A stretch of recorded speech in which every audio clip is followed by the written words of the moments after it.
All right, what's up, guys? So we've got another episode of the Growth by Shawn podcast. I'm here with Paul Koffi today. Paul, what's up, my man? How you doing, Shawn? I'm good. I'm good. I'm good. So, as always, just a little bit about how Paul and I got connected. We go to the same gym. Uh, I don't really think we ever spoke or saw each other really. I used to go in the morning a lot, um, That's why. That's but why. I've been starting to go at night more. Um, just because I was working nights, but now I'm not, and now going just whenever I feel like going. But just mutual friend just introduced us, and here we are. So um, I'll get it started with just there's a lot that we can talk about. I think Paul's a really cool, interesting individual. So a little bit about like I think how you got into bodybuilding or how you got into like your YouTube channel or just Yeah, a little bit about you. Wherever you want to take it and roll with it, I'm cool with it. definitely. Yeah. So I can start before I started bodybuilding. Okay. So Yeah. it definitely wasn't something that I even thought I'd be able to do. I'll be Mhm. honest, because let's go back to like middle school. I was more of a heavy set kid. Mhm. I tell people that and they never believe me. But I was very sedentary. I wasn't training. I wasn't doing anything health wise. So I remember eighth grade, I had actually tried to work out. It was my introduction into, figuring out what exercise I can do, how to get healthier. And what I found was there's a ton of contradictory information out there. And Mm. so as a 14-year-old trying to break all that down, it was pretty frustrating. But I did the best I could and I lost a little bit of weight, but I didn't have enough money for a gym membership. Okay. So I never actually kept up with the gym, right? So at this point, it's sophomore year of high school. I'm like 200 pounds, and I'm not tall. I'm 5'5". Mhm. So 200 pounds on a 5'5" frame, and I wasn't doing any physical activity.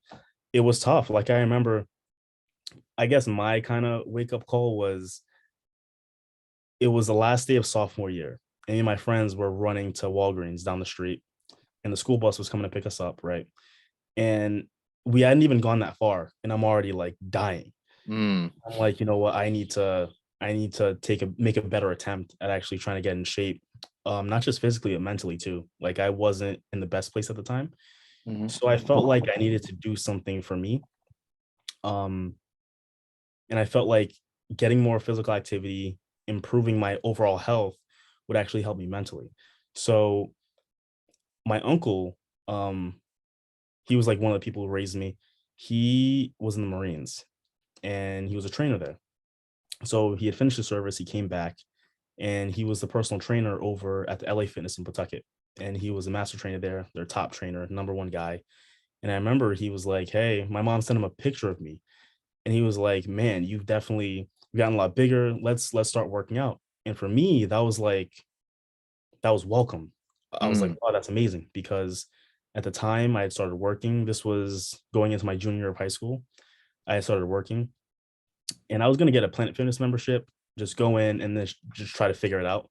But Mhm. ideally, I could have had somebody who knew what they were doing, kind of filter out all the bullshit that I would see online, and just kind of set me in one direction. And that's kind of what he did. And I remember my first day, I was working out with him, not he wasn't training me.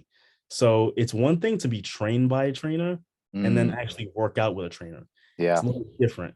I find that working out with a trainer, at least at that time, being a newbie was a lot harder.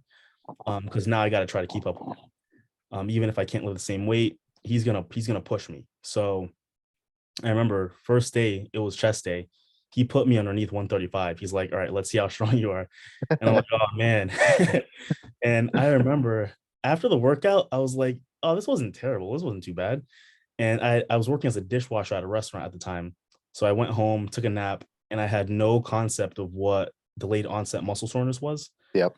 Um, I didn't know what that was. So I woke up and I was terrified because I couldn't move. Like I couldn't I physically got up and I was like, "Holy shit." But as crazy as it sounds, I kinda I wasn't completely turned off by the idea of that Yep. because I'm like, "You know what? I feel like this because my body's not used to it. I need to do this more." Mm. And I knew it was gonna be hard. I knew it was gonna be difficult. But I'm like, you know what? As much as this sucks, like I'm gonna try to push through this. And I remember it was like 2 weeks. It would not go away. I was just so tight, so sore. But I just kept coming back. And I remember my uncle, probably the third day, he was like, "You're back?" And I was like, "Yeah, I'm back." And I just never left. That's kind of how I kind of got into the gym. Oh, wow. And I would bring a notebook because I never understood what exercises hit what muscle groups and Mhm. how do you structure a workout, how do you program. I never understood any of that. So I'm like, I'm gonna bring a notebook, I'm gonna write everything down. And that way when I start school and he's not training me, I you know, I know what I'm gonna be. I have a rough idea of what I'm gonna be doing. So yeah, I just started training in 2016, never stopped, just kept going. And that passion was like constant in my life, no matter what was going on, no matter what I was going through, school, personal issues, like the gym would be where I would go as my outlet. And it just, that was like my happy place. And it's been my happy place. And so for me, I set a goal when I started training. Um, I'm like, all right, in 4 years, I want to have a certain look. I want to have a certain physique. When I Mhm. started, I didn't even care about physiques. I just wanted to feel healthier. And so Mm. it wasn't until I actually started to see definition and see vascularity that I was like, oh wow, I actually have a physique. And so that's when those goals came into play. So that passion kind of grew more and more. And I would say 2 years into my journey, I was like, you know what, I want to be a trainer Okay. because I'd be sitting in the sauna, I'd be in the locker room, and people would come up to me and ask me questions because they had seen my transformation. Mhm. It asked me a lot of these more scientific questions that I just didn't know how to answer. It was my uncle Mm. training me. Mm. He told me what to do and I did it, Yeah. right? Yeah. So now I'm like, I should know more of the science. I should know more of the anatomy. I should be able to explain some of these things. So I'm like, being a trainer will probably give me a better understanding of training as a whole. So I got certified and I was looking for a job, and this was 2019 at this point. Mhm. Um, Nobody's really trying to hire me because I was 20 years old. I Yeah. had zero experience, and a lot of these places wanted experience. And Yeah. for me, it was more so I was in college. I wanted to do this because I didn't really want to work in the restaurant industry anymore. Mhm. I'm like, if I'm going to work, let me get a job that I'm passionate about. So no place wanted to hire me. I never got any callbacks except for Max Fitness in Lincoln. Okay. Small gym. I don't know if you know where it is. Are you familiar with the Yeah, area? I know Max. Yeah. Okay, perfect. Yeah, Yeah. yeah, yeah. The Lincoln location? I don't know the Lincoln locate. I think I know the where is it? It's like right near Warren, Bristol, Okay, like that's one. that location. Yeah, okay. Yeah. So they have another one in Lincoln. Okay. And so they were looking for entry level trainers. And I applied. I'm like, you know what? Lincoln's not really my vibe. It's a very different, different culture, different atmosphere, a lot of different Mhm. people. But I'm like, you know what? I could have been comfortable and stayed in Pawtucket. And my Mhm. uncle could have got me, he could have got me a job at the LA in Pawtucket easily. But Mhm. I'm like, that's too easy. Like I'd rather go to let me step outside the comfort zone. Let me get out my box and actually go Mhm. meet some new people.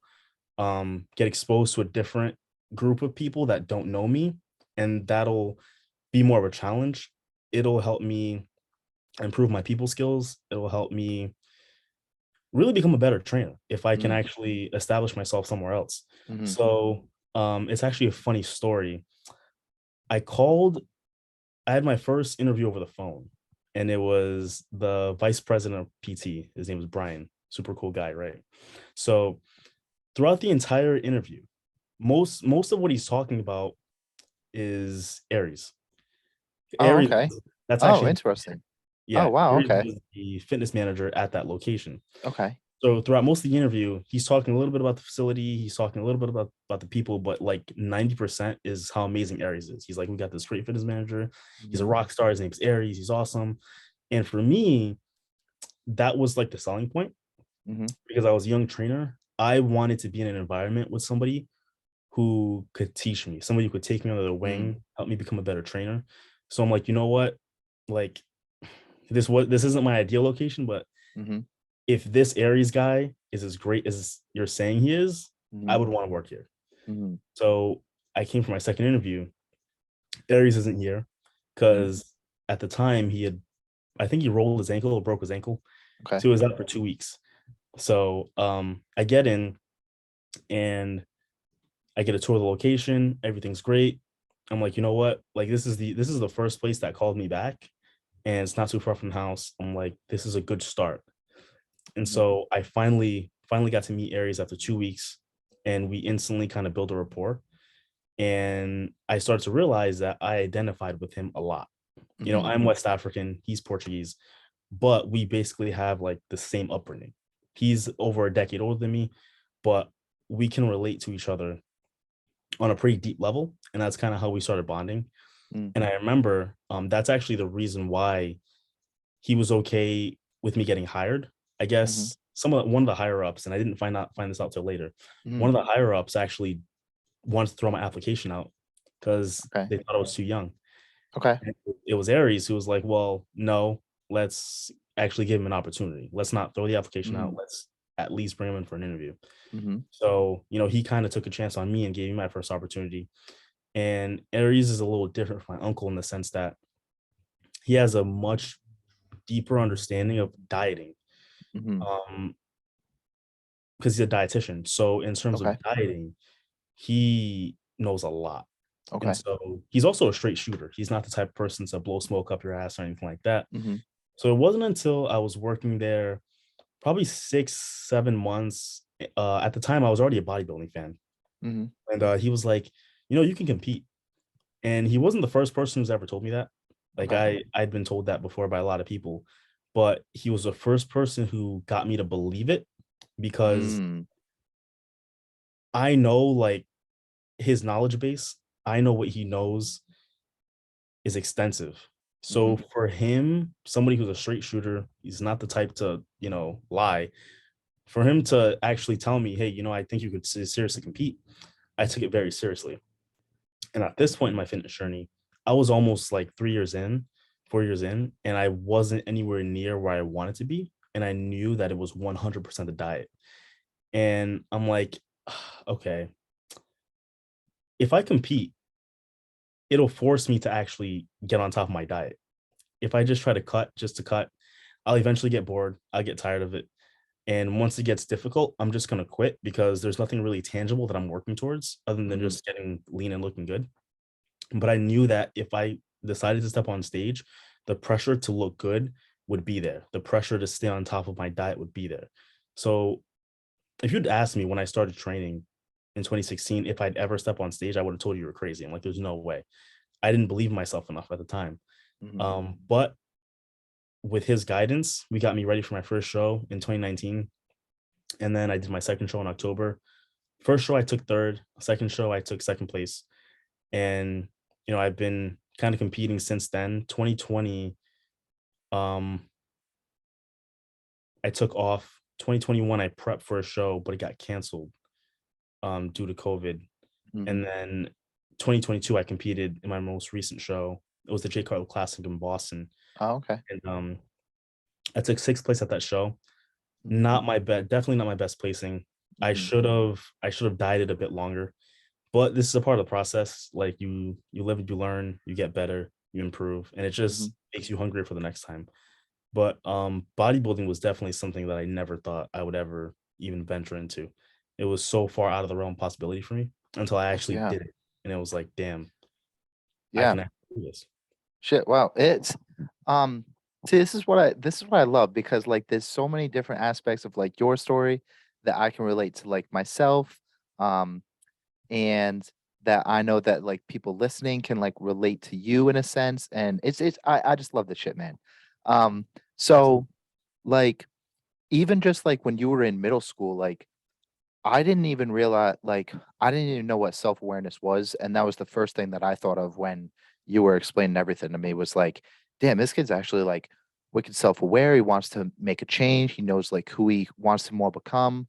Like that's that whole process of like what like growing up is. I feel like through school is just like you're trying to figure yourself out, but you don't even realize like figuring yourself out is like something that you have to do yet.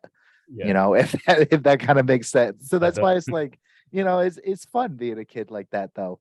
Um, so and then when you were talking about uh Max fitness clubs, the first thing that I had thought of when you were first explaining it to me, it was more like, ooh.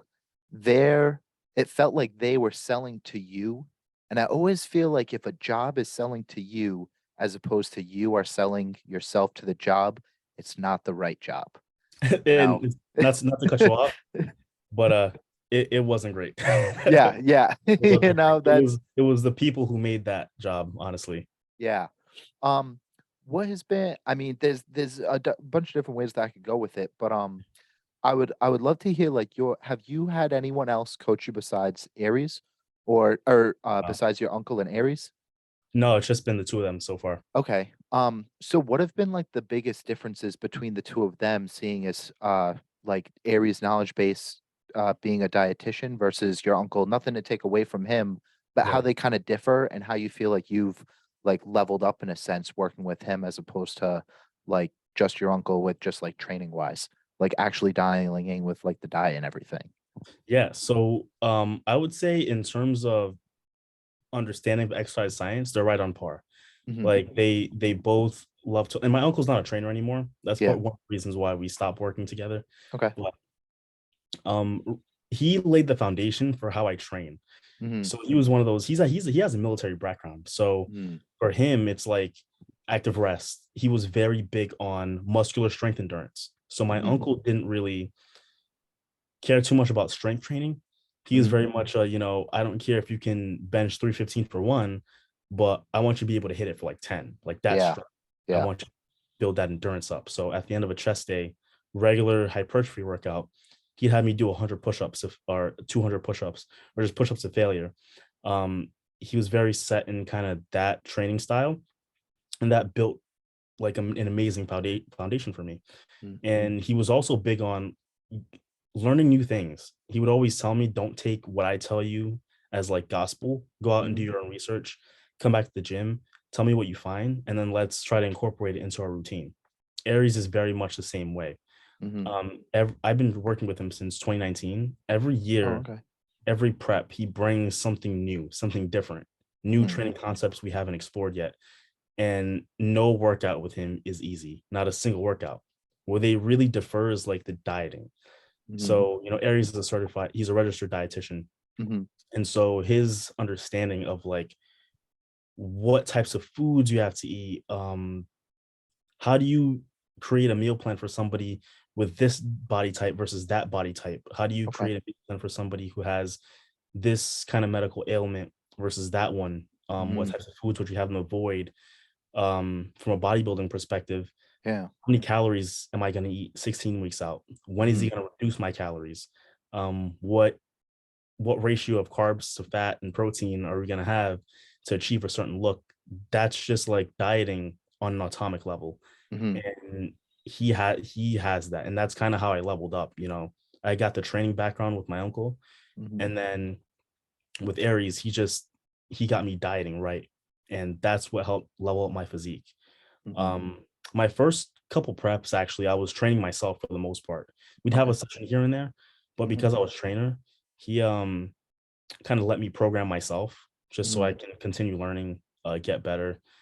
He trusted that I could get that done. But for the most part, where they really defer is definitely the dieting aspect, and it's huge, Yeah. huge. Um, I mean, I've never done a bodybuilding prep. Like I've got a lot of friends that have done them, things like that. It's every time I hear about someone doing them, it's this journey of like self-discovery. Okay. Have you had like those like different characteristics that you've uh, discovered about yourself like throughout each prep?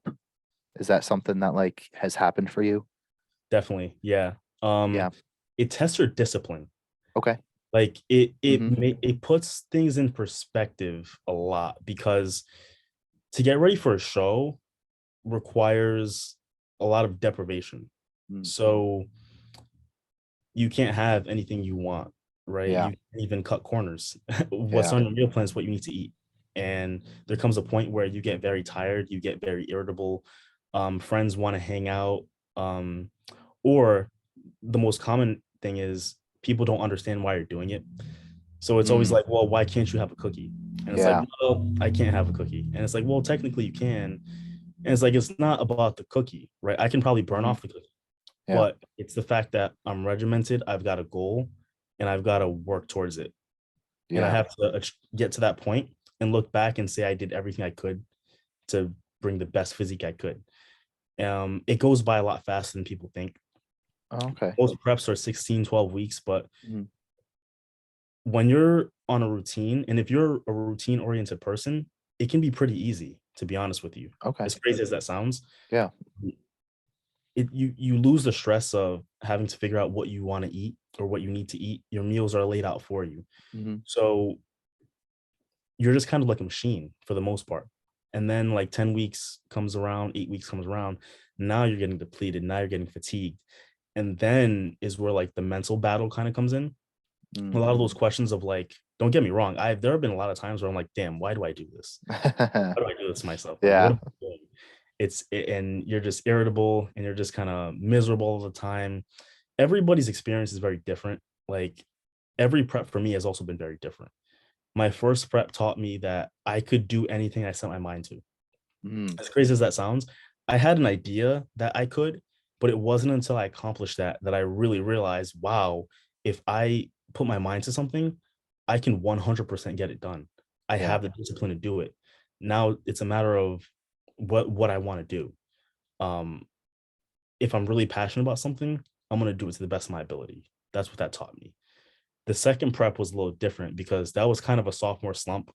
Mhm. I came off a second place placing off my second show. I looked great. And then kind of life started to happen, personal stuff, Mhm. relationship stuff, Yeah. and all of that kind of got in the way. And so then it was trying to rediscover that passion. Mhm. Like, how do you light the spark again? How do you not get complacent? And I kind of Mhm. started getting complacent a little bit. I see. And I was kind of lost a little bit in terms of, all right, do I want to go back to this? Do I not want to go back to this? Do I want to take to the next level? Because after prepping, then you have the off season and you Mhm. got to eat and you got to eat and all those groceries cost money. Mhm. You're in college. So it's all these roller coasters, learning how to manage all these obstacles that come at you and trying to do what you can to the best of your ability. So, I've seen my body change tremendously every single prep. Mhm. Um, because I built a lot of muscle mass, when I was cutting for my last show, I didn't have to do 40 minutes of cardio a day. I was like Mm. burning fat fairly quickly, with very little cardio. So I remember one prep, we just did straight fish. We were eating only fish Oh, as wow. protein. Oh, Yeah, wow. and just to kind of see how my body would respond to that. Huh. So there is a lot of self-discovery that goes on with every prep, and every prep is different. A lot of competitors will say that it's different. You Yeah. never like how your body's going to respond. And sometimes you have to take risks and try new things as well. Mhm. A big part of like a bodybuilder's early career is just discovering your body, seeing what works, seeing what doesn't. And sometimes it takes actually failing to realize like, okay, this is the direction we need to go in now. What types of training regimens and training concepts may work best for you. So, Mhm. there's that, and then there's the mental aspect of pushing through when physically you're tired and you feel like you can't keep going, you're exhausted. Mentally being able to like kind of drag yourself back in the gym because you have the goal that's in 3, 4 weeks, Yeah, no, for sure. I appreciate you sharing all of that because Of course. I mean, there's so much that goes into it that like, and I'll say an everyday person with like air quotations, just like you said, they're not fully gonna understand.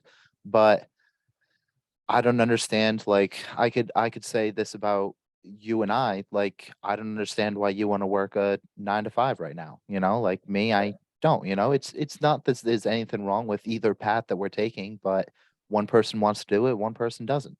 That's it. Like, it's just different.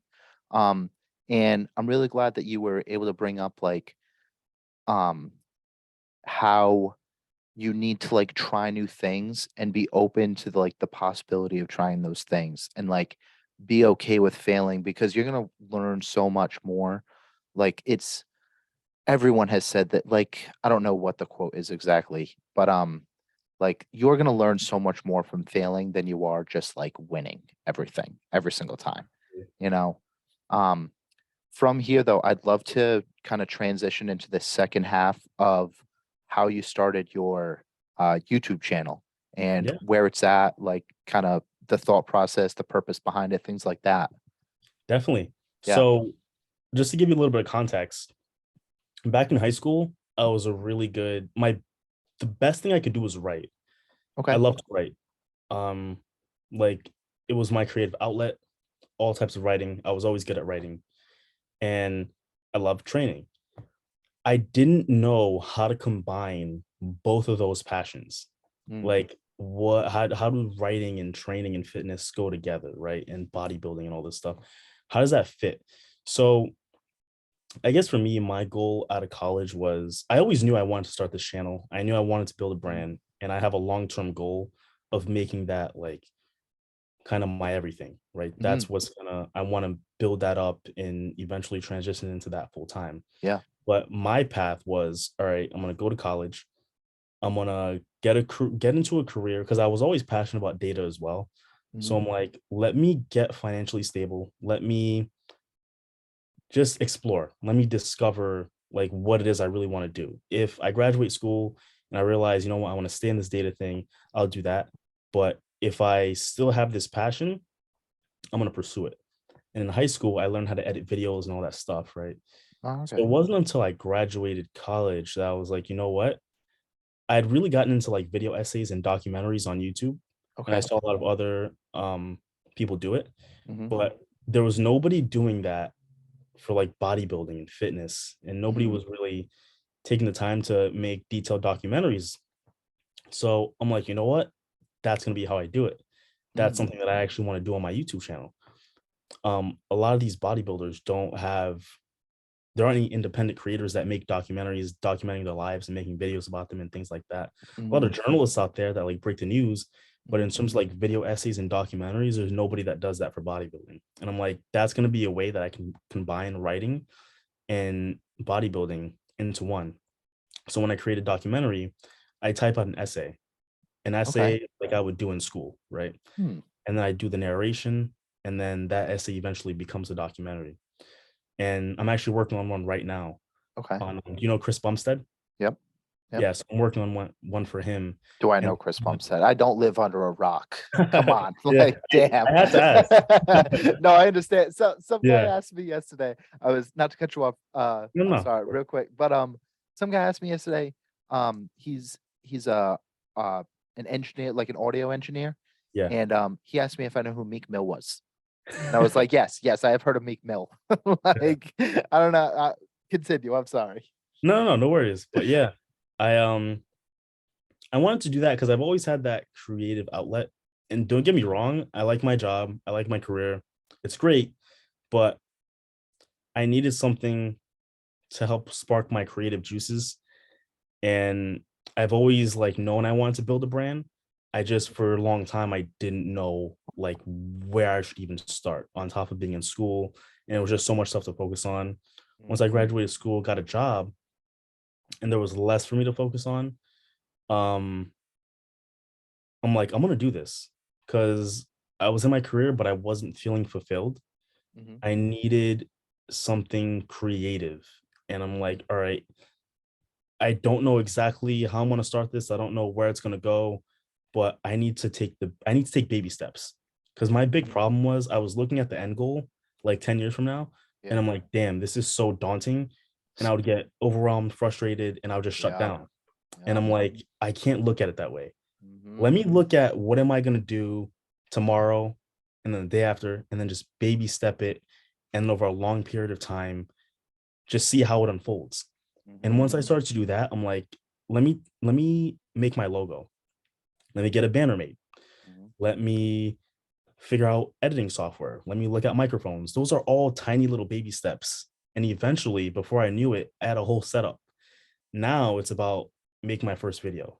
And Mhm. once I made the first video, I was like, wow, like, yeah, That's this it. has 15 views, but I did it. Yeah. Like, Yeah. this is what I wanted. I did it. Now I just gotta stay consistent. And that was a Mhm. huge milestone for me. Huge milestone. And that's what's kind of like pushed me and propelled me forward. Um, I made a YouTube short about Chris Bumstead and Breon Ainsley at the 2020 Olympia. It was a Mhm. really funny little interaction that nobody had made a video about. Okay. And at this point, my channel had 300 subscribers. Oh So wow, okay. it Yeah. was growing pretty slowly. It was Yeah. growing No, slowly. but still 300 is 300. decent Yeah, number, yeah, you know? yeah. Yeah, yeah. Absolutely. And honestly, I was happy to get any subscriber, right? Mm, For me, it was like a long-term goal of like building it. So I had to make videos that didn't do well to kind of know, all right, let me start experimenting with this and that. And like you just it goes back to the thing about failure, right? You've yeah. got to like do things wrong to know how to do things right and look at people who are doing things right and kind of like analyze what they're doing and incorporate that into your strategy. Mm, So I made this video and I didn't think anything of it. I'm like, I'm yeah. gonna make this video, it's gonna be funny. I captioned it and everything, a YouTube short, and like the first day it got 5,000 views. That's Oh like wow, massive, okay. huge, Wow. huge, Yeah. amazing. 5,000. That was more than I could have anticipated. Yeah. And it just kept going and going and going and going. And it's at 10 Yeah. million right now. What? Yeah, That's yeah, yeah. Very crazy. recently it hit 10 Holy million. shit. Yeah. That's And I have nuts. a couple other shorts that also started to kind of go viral. And Ah, seeing that shit. Chris Bumstead one kind of take off, I just like, all right, I'm like, I gotta capitalize on this. I'm gonna make Yeah. another. And they started to do really, really well. And that brought a lot of eyes to my channel. Yeah. And very quickly I got monetized, Oh, okay. not that long after. Yeah. So I got Yeah. monetized. And the channel's been growing steadily right now. We're like 14K right now. Yeah. My goal, like when I started, I just wanted to get monetized in 1 year. I'm like, Mm-hmm. in February of 2023, I Mm-hmm. want to get 1,000 subscribers. I want to have the 4,000 watch hours and Mm-hmm. officially be monetized. Yeah. And I hit that in like month 7, month 8. Oh, So that's that was awesome. like, thank you. Yeah. That was like a crazy amount of motivation and Yeah. more so proof that, okay, I'm really good at this. Mm-hmm. I can, if I just stick with it, Mm-hmm. everything will come together. Yeah. I just have to stay consistent. Yeah. Shit. Good for you, man. Appreciate it. That's awesome. One, I'm gonna go have to find that video. Yeah, yeah, I had watched like some of like the longer ones, not like the short yeah. ones. Like I think I had watched like the one of the good ones that I liked was like the Planet Fitness one that you went Oh, to. yeah. Yeah, Yeah. that one was hilarious. That Like was great. the Yeah, whole time. love recording I that. yeah, I had done like I think I did like 2 YouTube videos like probably like 3 years ago, and it was just like gym reviews. Yeah. And I would just walk around with like my little GoPro and I would Mhm. just work out, and then I would be like, yeah, this gym fucking sucks. Like I went to like Workout World, and then I went to like I think I did one at General. And Yeah. the one I did at General, the only issue that I have with that gym is that you can't fucking go to the bathroom.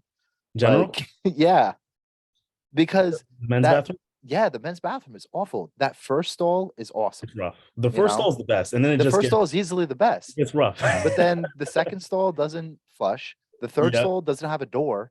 And then yeah. the fourth It gets stall, rough. I don't even want to walk all the way down there. Yeah, And then yeah. if you go to the back, like the back, those two doors both don't shut. They don't shut. Yeah, They don't shut or they don't lock or you'll like be doing your business and the door just starts opening. yeah, you gotta like hold the handle the You whole gotta hold time. it. It's crazy, man. Yeah. Um, but so when you started doing like when you saw Chris Bumstead video start to really go viral, Yeah. was it uh what do you think specifically about it was like the thing that made it uh drawn more eyes to it? Mhm. And then have you started to study like other people and their YouTube videos and what is like what you deem as like popular or a good video and like draws people into it? Yeah, 100%. So the quality of my videos have gotten so much better Okay. because I have a couple inspirations in like the YouTube scene, specifically with like documentaries and video essays. Okay. The guy named Jimmy High Roller, Okay. and he Never heard makes of him to be honest. okay, he makes videos on basketball, Okay. covers like data and statistics on basketball. But Mhm. I swear to you, his videos are so engaging. I'm Mm. not a huge basketball fan, Yeah. but I watch every single video because he makes Huh. it interesting. The narration is great, so it's great production quality, Okay. and it's just so detailed, and it just keeps you hooked and entertained. Mm. So I'm like, I study all these guys and all these content creators as a whole because I'm like, okay, how do I incorporate this into what I do and make it true Mm. to me? So I'm not kind of Mm. Mm. borrowing from them. Yeah, yeah. Just trying to like play as if like copy what they're doing in a sense, you know. in a sense. I Yeah, know what you're trying to say though. Yeah. yeah. But I watch all those videos and I'm like, okay, I look at editing techniques, I Mhm. look at um the topic, what they're talking about, how they present it. So I've gotten a lot better with my longer videos. Eventually Mhm. I want to focus a lot more on longer videos as well. Okay. But the reason why that short took off was one, Chris Bumstead is a very, I mean, he's the most popular bodybuilder, period. Yeah. Yeah. So any content about him is definitely gonna get a lot of eyes on it. So Mhm. that was the first thing. The second thing was the title. So the title was Chris Bumstead trolls Breon Ainsley. Okay. So the prospect of Chris Bumstead trolling somebody, that's Mm. something that a lot of people would probably want to look at. Yeah. And at the way I edited it, well, I edited it in a pretty funny way. So Okay. at this press conference, just to give you some context, Yeah. Yeah. Please. Chris came out and Breon, I don't know if you know Breon. He Mm-hmm. won, you know Breon? Okay, Mm-hmm. perfect. So Breon comes out and Bob Ciccarello, the announcer, well, the host at the time, he was like, well, he started kind of stirring the pot a little bit. Mm-hmm. Um, and just to kind of get some banter going. And Breon was like, yeah, I'll take my shirt off right now. And something like that. Yeah. and and then he took his shirt off and he started flexing. Mm-hmm. And then Chris was just kind of like, when he took his shirt off, Chris was like, yeah, he kind of looks like last year. And then Okay. Breon took his shirt off and then he threw it on Chris's shoulder. And Oh, the crowd okay. started kind of going crazy. And then Chris was like, he can give me a shirt, but it's not even going to fit. Little things like that. He just kind of like kept jabbing him. Yeah. So I cut all those pieces together. I kind of edited it in a kind of funny way Yeah. where it's pretty engaging. I added captions. Okay. I added some music in the background. And then yeah, that was a style of video that was very popular at the time. It's still Okay. kind of popular, but it was Yeah. very trendy. Huh. So recognizing that that trend was coming up, Okay. recognizing that Chris Bumstead is a very popular topic, Mm-hmm. and then making a good title for that video, I think is definitely everything that came together to make that video kind of blow up, you know. Yeah. As social media and content is constantly changing, evolving, how how do you stay on top of like the trends that are happening now? Mm. You just got to stay on it. Like Literally, just through like watching yes. everyone Honestly, else's content. Like, yeah. okay. It can be Is as simple as, oh, go ahead. I was just gonna add to it, is that like draining for you as well personally? Just curious. It can be. Okay. I set aside like dedicated social media time Mm-hmm. only because I write the scripts my own videos. I edit them, which can be lengthy. I like to take my time editing. I work a full-time job. Mm-hmm. I don't have the time to be on Instagram all day, every day.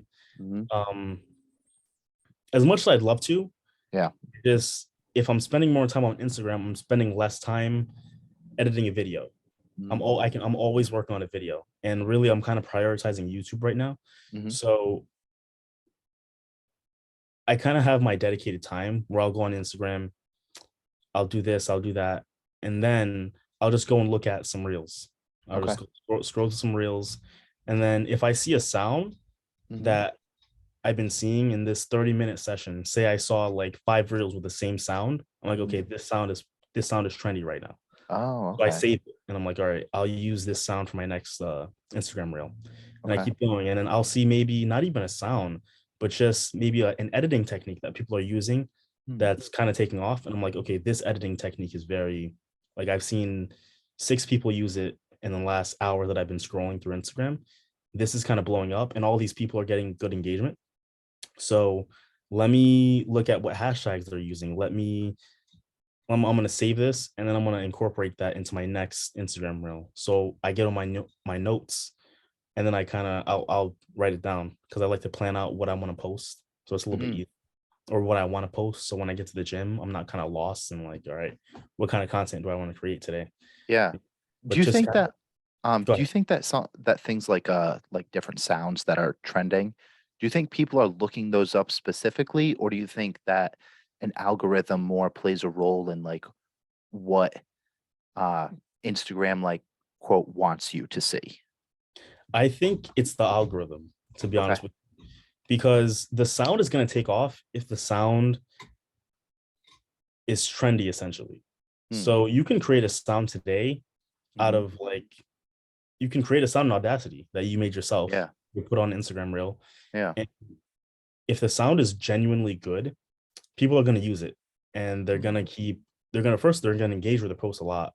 Mm-hmm. And the fact that they keep engaging with your post is going to tell Instagram, well, okay, this post is doing really well. And so the more people use your sound, the more it's going to spread. So it's just going to keep spreading and spreading and spreading. So these sounds that are super trendy are sounds that people made, and whatever post they made that sound using went viral, and a bunch of people start using it. So every sound that I use, I'm not borrowing from the original creator. I'm likely saving it from somebody else who's using it. If you want to see the original sound, you can actually, when you go to save the sound, typically it'll be the post that has the most views, Okay. that the original sound comes from. Yeah. Do you Typically. think on YouTube, I know I'm flip-flopping back and forth a little bit here, but on YouTube, do you think that it's more important of the quality of the video, or like for someone that's first getting started, let's say the first like 6 to 12 months, someone that's maybe similar in your shoes. Mhm. Um, do you think that it's more important to focus on like the quality of the videos or just the quantity of the videos when you're first getting started? Oh, that's a, you know what? That's a tough one. That's Mm. one that's like perturbed me a lot, only Uh, because conventional wisdom on social media will tell you like quantity over quality, right? You mhm, want to flood the algorithm with your content, mhm, just get as many eyes on it as possible. And for the most part, that is true.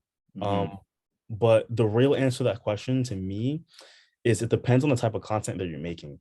Okay. So if you're making content that you can make frequently, Mhm. focus on making your content as best as you can consistently. Okay. Um, don't get too caught up in the quality. As Mhm. long as it's not terrible, try Yeah. to find a nice little middle ground where you can create consistent content that's relatively good quality. Yeah. Um, but really, you want to focus on putting out content so you're growing. Mhm. But the thing is, if you're making content that takes you a long time to edit, like me, you Mhm. can't post every day. You definitely Yeah. can't post every week. Like if I'm working on a 45-minute video, a 20-minute video, that's going to take me, for example, a Yeah. 45-minute video, Yeah. that might take me like a month to edit. Oh my God. So I'm waiting on, That's I'm crazy. like, I'm waiting a month just to post this video. That's crazy. But at the same time, I see a lot of documentary channels that post these hour-long videos Mhm. that'll have like 5 videos, so it's not a lot, but they have Mhm. a ton of subscribers, ton of engagement. Mm. These channels that they don't they post maybe once or twice a month, Oh wow. but they get a lot of views on each video because the quality is so good. Okay. So it definitely depends on the content. I've noticed Mhm. like my videos have gotten better quality. Mhm. I'm not posting as often as I'd like to, but they're better quality. And Mm. so the people who come across my channel Mhm. tend to subscribe. They tend to stick around because the quality Okay. is. In an Okay. ideal world, I could post the types of videos that I'm posting every Mhm. day. And Mm. then like I'm gonna get way more people subscribing Yeah. at a Yeah. much bigger rate. But that's just not like realistic. Feasible. So Yeah. in my situation right now. Yeah. So like so I'll say this, it depends on the content. Okay. If Yeah. you To sum it up. exactly, it depends on the style of content that you're making. If you're making really long videos, you don't have the luxury of posting every day. You know, Yeah. if you're making videos that are like 5-10 minutes long, and you can make those at a much more consistent rate, do Mhm. that.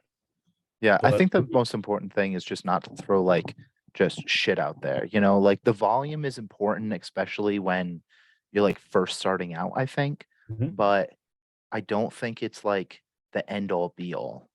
it's not. Yeah. So I feel like that's just like important for like people to like understand, like someone that maybe, because I feel like we all want to put out like the perfect video, the perfect this, that on piece of content, but you'll even when you're Mr. Beast or something, you're still never like none of his videos are absolutely perfect, expect like for his standards or it for your standard, whatever. So I think that's the most important takeaway. That's huge. Um, Yeah. yeah. But I feel like that's like a good place to kind of leave off. I feel like we got a lot of info, a lot of context here on you, bodybuilding, uh, YouTube, social media content in general. So I'm really happy that we were able to do this. This is Um, awesome, man. Thank you for having me. yeah, no, appreciate it. So um, the way I just always leave off is just where we can find you on social media if we all want to follow you. Yeah, definitely. So large Kofi on everything. Hmm. Instagram, TikTok, YouTube. Post a lot of bodybuilding content. Hmm. My content's very different on each platform. So Mm, TikTok's kind of a combination of both. okay. My Instagram is less bodybuilding, more so my personality, more Mm, stuff that I just like to post. yeah. And then YouTube is a lot more professional style, documentary style content. So Okay. All right. Sweet. that, Yeah, I was on TikTok for probably 6 months, but I found myself never really posting anything and just like sitting there scrolling, and I just had to delete it. yeah. Like just wasn't for me. So now it's just primarily like Instagram, listening to podcasts, and uh maybe I'll get back into YouTube one day. But for You now I should. I don't well, there's a lot that goes into it, and like There's editing like taking a month to edit a video, like I just feel like I don't have the time for that. I'd that's rather just spend. me. I'm a Yeah, madman. but like here's the thing, like you also already know what you're doing in terms of editing as well. Like Right. for me, I'm so not technically sound. Like I was explaining to you the process that it takes me to put out a podcast. And like there's I'm making this into like 50 steps when maybe it could be done in two, but like this is the way I learned. So this is the way I'm like doing it for now. But it's like works for me. And I'd for now I'd rather do the podcast and like put it than like do YouTube. But like, hey, maybe one day, you know? Oh yeah. So sweet. All right, guys. That'll be it for today. Thanks for joining us, and we will catch you next time.